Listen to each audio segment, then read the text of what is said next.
சின்ன வயசுல ஒரு கதை கேள்விப்பட்டிருக்கேன். ஒருத்தவனுக்கு என்னன்னா கடவுளோட ஒரு ஆர்கியூமெண்ட், ஒரு சண்டை. இவன் கேட்கறான் கடவுள்கிட்ட, கடவுளே நான் சாப்பாடுக்கு என்ன பண்ண போறேன்னு தெரியல அப்படின்னு சொல்லி கடவுள்கிட்ட சண்டை போடுறான். கடவுள் சொல்றாரு, உனக்கு நான் என்ன பண்ணுவேன், சாப்பாடு தருவேன். அப்போ உனக்கு கோபம், சரி எனக்கு மட்டும் தான் தருவீங்களா? இல்ல, ஆண்டவர் சொன்னாரு, இந்த உலகத்துல இருக்க சின்ன பூச்சில இருந்து வயசான ஆள் வரைக்கும் என்ன பண்ணுவேன், சாப்பாடு நானு தருவேன். அப்ப சுத்தி முத்தி பார்த்தா ஒரு எறும்பு என்ன பண்ணிட்டு இருக்கு, போயிட்டு இருந்துச்சான். இப்ப என்ன பண்ணா, ஒரு மூடி எடுத்து என்ன பண்ணா, டக்குன்னு எறும்பு மூடிட்டு சொன்னானா, கடவுளே 5 மணி நேரம் இந்த எறும்பு என்ன பண்ண போறேன், உள்ளேயே அடைச்சு வைக்க போறேன். இதுக்கு எப்படி நீங்க சாப்பாடு போடுறீங்கன்னு என்ன பண்ணலாம் பார்க்கலாம் அப்படின்னு ஒரு சேலஞ்ச். கடவுள் சொன்னாரு, சரிப்பா அப்படின்னா.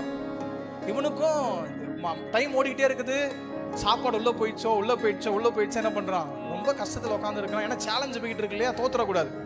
அப்ப ஒரு 5 மணி நேரம் ஆனதுக்கு அப்புறம், கடவுளே இங்க பாருங்க, இந்த எறும்புன்னு தப்பிச்சு போகல, உள்ளதான் இருக்கு, நேரம் செத்து போயிருக்கும் பாருங்கன்னு திறந்தா உள்ள அவ்வளவு சோறு கிடக்குதான். என்ன கிடக்குது இடம்னு பார்த்தா இவன் சோத்து பானை எடுத்துட்டான், கவுத்து போட்டான்.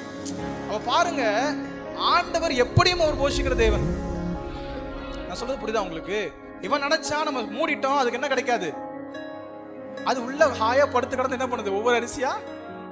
இப்படிதான் ஆண்டவர் ஒவ்வொரு போஷிக்கிறார். ஆண்டவர் நீ கவலைப்படாதீங்க, அவ்வளவுதான். கவலைப்படுகிறதுனால சரீரத்தில் ஒரு முளத்தை கூட்ட முடியுமா தான் ஆண்டவர் கேட்கிறார். கவலைப்பட்டு சில பேருக்கு ஹைட் ஆகணும்னு கவலை, சில பேருக்கு ஹைட் அதிகமாயிட்டு நான் குள்ளமாகணும்னு கவலை, சில பேர் குண்டாகணும்னு கவலை, சில பேர் ஜிம்முக்கு போறது எதுக்கு, உடம்பு போடணும், சில பேர் ஜிம்முக்கு போறது உடம்ப, அவனுக்கு ஒவ்வொரு கவலை இருக்கு. எல்லாத்துலயும் ஒரு கவலை. ஆண்டவர் சொல்ல, நீங்கள் கவலைப்படாதிருங்கள்.